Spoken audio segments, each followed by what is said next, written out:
Bonjour, chers élèves. Avant de commencer ce cours, je tiens à vous féliciter pour tous les efforts que vous avez déployés. En effet, vous avez fait preuve de responsabilité, de persévérance, et j'en suis énormément fière. Aujourd'hui, on va voir l'activité de langue et de communication, page 151 de votre manuel parcours. L'objectif de notre leçon est d'utiliser une énumération pour créer une impression. Comme vous constatez, nous avons ici deux extraits d'une nouvelle de Guy de Maupassant que vous avez déjà eu l'occasion de lire.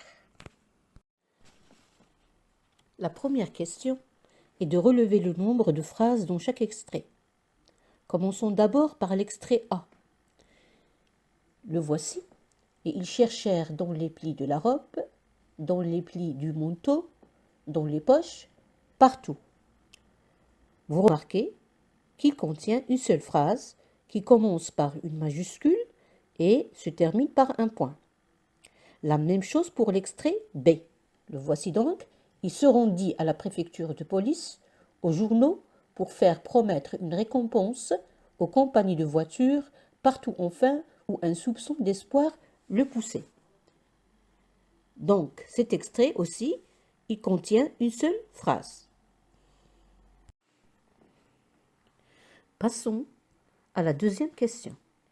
Il s'agit de citer le nombre d'actions dans chaque phrase.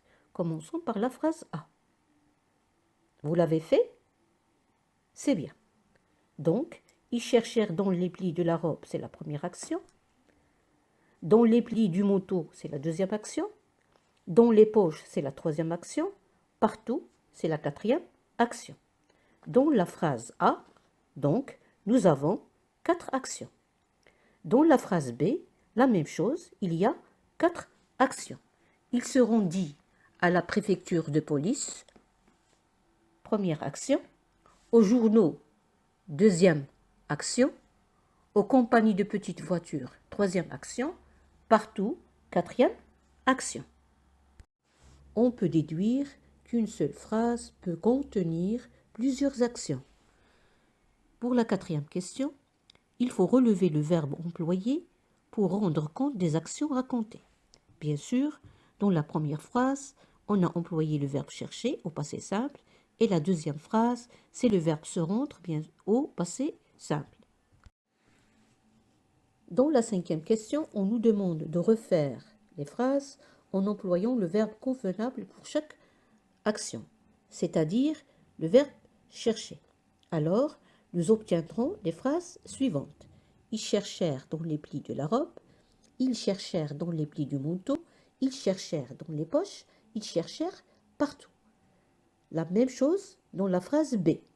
Ils seront dit à la préfecture de police, ils seront dit aux journaux pour faire promettre une récompense, ils seront dit aux compagnies de petites voitures, ils seront dit partout, enfin où un soupçon d'espoir le poussait.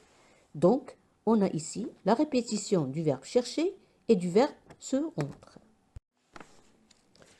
Cela nous amène à la question suivante. Pourquoi on a utilisé le verbe chercher et le verbe se rendre une seule fois dans les deux extraits? Tout simplement car on a énuméré les actions pour bien sûr éviter la répétition. Passons à la septième question. J'indique l'impression narrative qui se dégage de cette énumération. Alors, en lisant les deux extraits, on peut remarquer que les Loisel cherchaient la rivière ou bien le collier, mais ils ne l'avaient pas trouvé. L'énumération donc dans les deux extraits crée une impression de désespoir. La deuxième partie de la question est, je la rattache à l'état psychologique des deux personnages. Les deux personnages étaient désespérés car ils n'avaient pas trouvé le collier perdu. Observons les 3 exemples suivants. On remarque qu'on a énuméré des mots qui appartiennent à la même classe grammaticale. Et au final, je vous laisse le soin de lire et d'écrire cette définition dans vos cahiers de cours.